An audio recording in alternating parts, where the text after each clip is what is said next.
through photosynthesis, regenerate the oxygen, but they also play a huge role in basically cleaning water and a large number of other things that we need for everyday life. And I think even though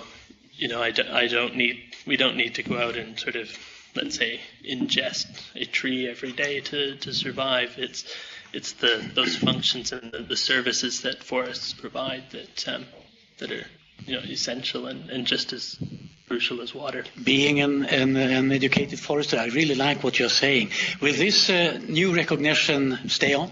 Mm-hmm. I would hope so. I guess speaking sort of personally and from my experience, yes, and from the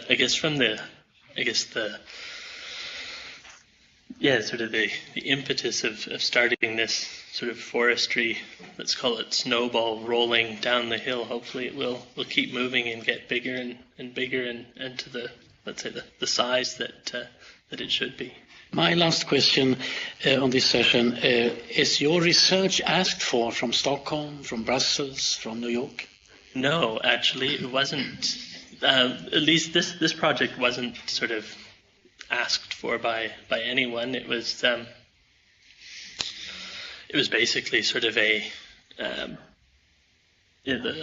woman that I worked, my colleague Daniela Kleinschmidt, sort of put together an idea to look at this and won some university funding. But you are bringing your business card today? Yes, absolutely. And we'll be around for a while. Anything from the audience? We have 2 minutes. Yes, please. Ingeborg.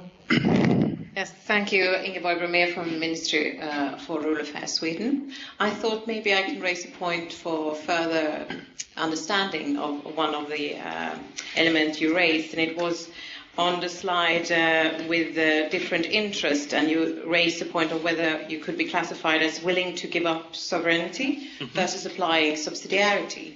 And just from my perspective, the daily work we're carrying out, we're also taught to understand that even where you have given up sovereignty, so working within a supranational or like a body like the EU, you would have still principles governing that work, and one of those principles would be subsidiarity. So even in that box, you have a follow-up, and this is my understanding. Maybe you can elaborate a little bit on that.